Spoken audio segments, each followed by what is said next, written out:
Seoul Special City, commonly referred to as just Seoul, is the capital city of the Republic of Korea, otherwise known as the nation of South Korea.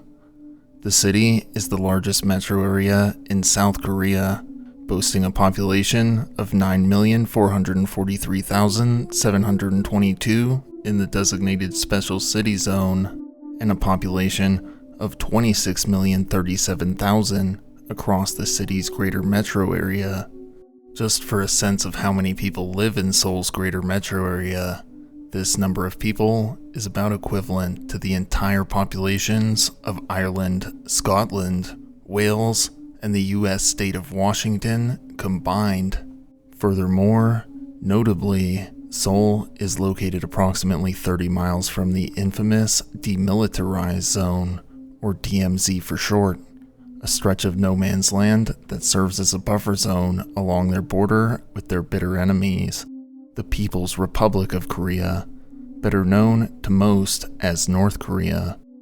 The DMZ was established as part of uneasy ceasefire negotiations brokered between the Soviet and Chinese-backed North Korean forces and the US and NATO-backed South Korean forces that saw an end to 3 years of brutal fighting during the Korean War after North Korean forces encroached the de facto borderline between the communist-controlled North and the Western power-controlled South at the 38th parallel. If you'd like to know more about the history of the North-South split of Korea, I'd recommend you check out my video about the assassination of Kim Jong-nam, as I delve into greater detail about the history and context surrounding the split in that video. Anyways, one important detail about this ceasefire agreement was that neither side was actually willing to concede defeat, and thus, although the end of the fighting in 1953 marked the de facto end to the Korean War, technically, the Korean War is still ongoing officially, de jure. Thus, following the split, both sides would begin the process of cozying up to their respective superpowers, the North to China and the USSR, and the South with NATO and the US in particular. Due to Seoul's designation as the capital city of South Korea and its close proximity to the border with the North, naturally, US forces would establish a military base in Seoul to aid the South Korean forces' defenses of the city and to serve as a deterrent to their potentially belligerent northerly neighbors. The site that was originally granted to the US military to serve as their base was a site known as Yongsan Garrison, which had formerly served as a base for the occupying Imperial Japanese forces during World War II. At the time it was granted to the US, Yongsan Garrison was located outside of Seoul. However, as the population in South Korea boomed, the city expanded around the base, consuming it into its urban cityscape. Due to the rapid expansion of the city and the US military base's previously established presence as growth expanded into the Yongsan district, enterprising locals sought to capitalize off catering to the US soldiers stationed there, and many of the surrounding neighborhoods within the district became hotbeds of commerce, offering the soldiers plenty of restaurants serving more familiar Western-style foods, as well as a smattering of nightlife for them to enjoy as well, with numerous bars and brothels also popping up in these neighborhoods. One such neighborhood is the location of today's incident, the world-famous Itaewon neighborhood. Halloween is a holiday of Celtic origin with roots dating back as far as the Dark Ages. Obviously, the traditions and trappings observed during these Dark Age celebrations were immensely different than the Halloween celebrated today, as the holiday has a rich and storied history that has led to our observed modern iteration of Halloween throughout the centuries. Traditionally, due to its Celtic origins, Halloween was only observed mainly in Western Europe and the Britannic Isles until the traditions were spread to North America, mainly by the influx of Irish and Scottish immigrants in the late 19th and early 20th centuries. In modern times, outside of North America and Europe, like in South Korea, Halloween isn't a widely recognized holiday, although it has begun to see a boom in observation in the country that began in the early 2010s as more and more people celebrate Halloween spooky festivities together at the end of October.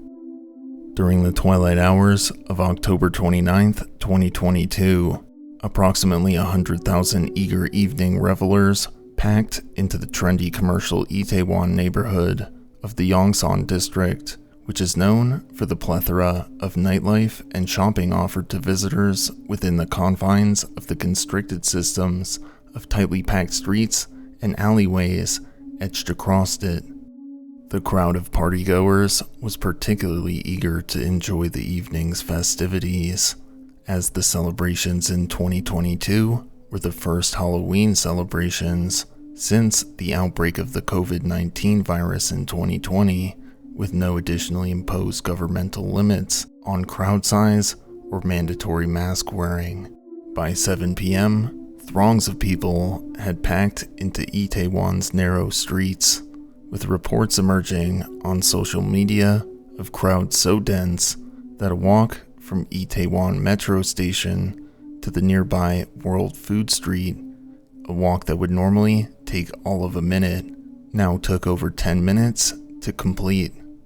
As the evening minutes passed by, partygoers would continue to flood into Itaewon to partake in the evening's festivities, and by 9 p.m., the size of the massive crowd of people had long since begun to worry some of the event's attendees, as police received several calls, starting at 6:43 p.m. from onlookers concerned about the number of attendees, also alarmed at the seemingly relatively small number of police officers stationed there in comparison to the crowd's size.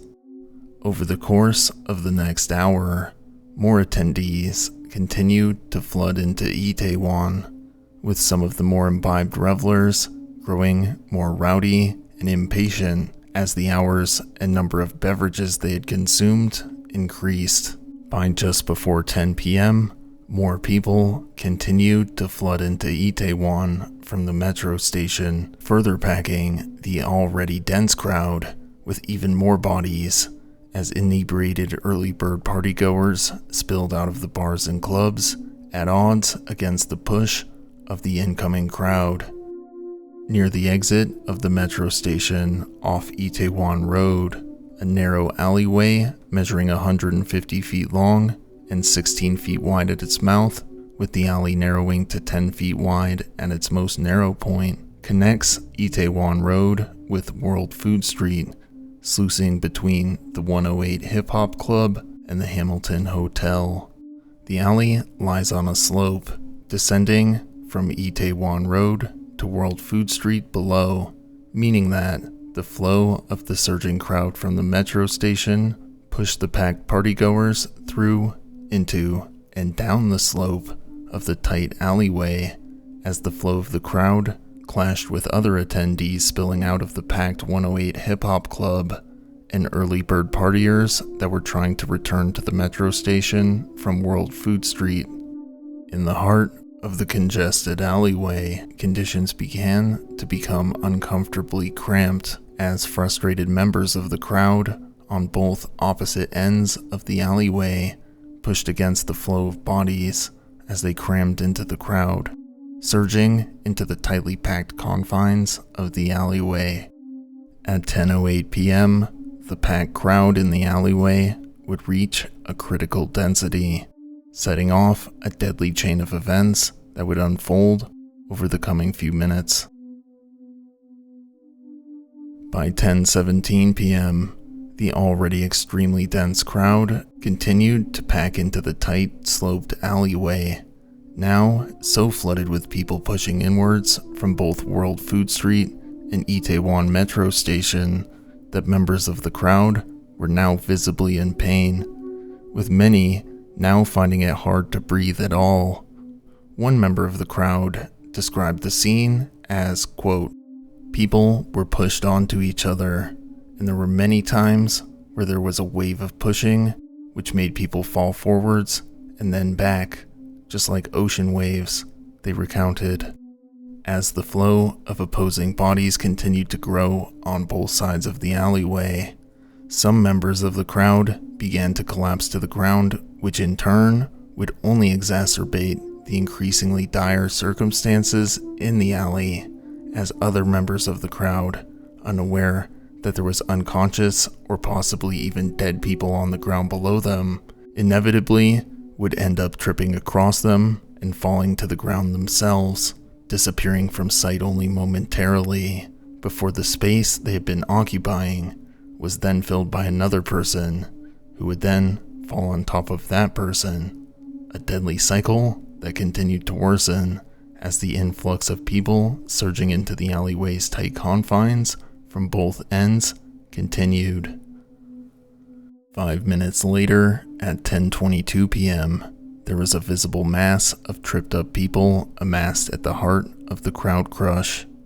A minute later, at 10:23 p.m., 5 on-duty police officers arrived on the scene, literally vaulting over members of the crowd in an effort to reach victims at the heart of the crush. Another police officer who was nearby at the time, responding to an unrelated incident, heard concerning sounding screams from around the vicinity of the alleyway and went to check it out. After observing the severity of the situation, he called for backup and was assisted by another nearby officer as they headed to World Food Street, where they impassionately begged passersby to stop flooding into the alleyway. However, due to the crowd's enormity, the outnumbered officers struggled to stop the flow of foot traffic into the alley. Over the next few minutes, as other first responders attempted to reach the scene in ambulances from Itaewon Road, they were impeded by the heavy foot traffic in the area, as revelers were slow to move out of the way for them to pass, which greatly frustrated and hampered these first responders, a fact which would later be revealed via radio transcripts from the incident. And finally, an order to respond to the situation only on foot was given to all responders at 10:29 p.m. For the first responders already at the scene, progress to reach the epicenter of the crush was slow, with the epicenter of the crush now consisting of 6 layers of people laid atop each other 15 feet deep, and responders were only finally able to reach the center of the crush at 10:39 p.m. and began the slow process of evacuating victims from the alley. By 11:02 p.m., the crowd was still dense, although authorities had finally begun to alleviate the incoming flow of people and the density of the crowd, effectively ending the crush, and by 11:22 p.m., the last victim of the crush was finally evacuated from the alleyway, after law enforcement officers managed to clear out the alleyway enough that a passage for responders evacuating victims from the scene could be utilized. Initial reports following the crush reported that 197 people had been injured, and a further 157 people had died as a result of the crush in the alleyway, a number that would continue to rise over the next few weeks. In the aftermath of the incident, the following day, on October 30th, authorities reported that they had identified approximately 90% of the deceased victims from the crush, stating that identifying the victims of the incident had been complicated by the fact that many of the deceased were in costumes at the time of their deaths, and many were not carrying any form of ID on their person either. As the details of the events of the evening of October 29th began to emerge, public outrage towards the authorities began to mount. It was revealed that despite the crowds in the area being well managed by police the previous year in 2021, due to the COVID regulations in place at the time, planning for the 2022 event had been negligently sparse, and an official investigation into their conduct was launched by the government soon thereafter. On November 14th, the official casualty count of the incident was now reported as 158 victims, and on December 12th of 2022, a teenage survivor of the crush tragically took their own life, which authorities found evidence that the suicide had been linked to trauma stemming from the crush, and officially this marked the final fatality attributed to the crush in the official report, which would be released to the public on January 10th, 2023, bringing the final total of deceased victims of the incident to 159 people. The inquest into officials' conduct on the night of the incident was damning, as the report's findings indicated that the crush had been entirely preventable had officials not acted entirely negligently during their planning for the event. 23 officials were indicted as a result of the inquest's findings on charges of manslaughter and negligence. The report found that officials had only designated 137 police officers to Itaewon for the evening's festivities, while comparatively had also assigned 6,500 officers to a protest on the same night, with the protest's attendance reaching only a quarter of the Itaewon Halloween festivities size, numbering 25,000 people. Furthermore, despite receiving several suggestions from experts in the days preceding the event that Itaewon Metro Station should be temporarily shut down in order to slow foot traffic on the evening of the event, no such action to do so was taken by authorities. Phone records found that the first emergency call about the dangerously dense crowd was made to authorities at 6:43 p.m., and police had received 79 calls between the call at 6:43 p.m. and 10 p.m., just before the deadly crush had developed, and authorities had not actually responded to any of these calls.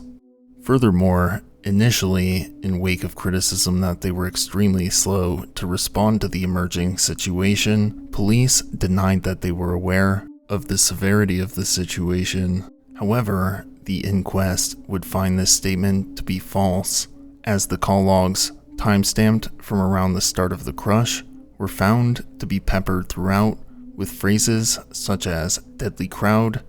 and "deadly crowd crush." Unfortunately, this deadly and preventable tragedy will surely serve as a bleak reminder as to the importance of crowd control, as people flooding into the alley from either end were oblivious to the deadly layers of compacted people at the alley's epicenter that was amassing as they pushed inwards, trying to enjoy some Halloween festivities. Thank you all for watching.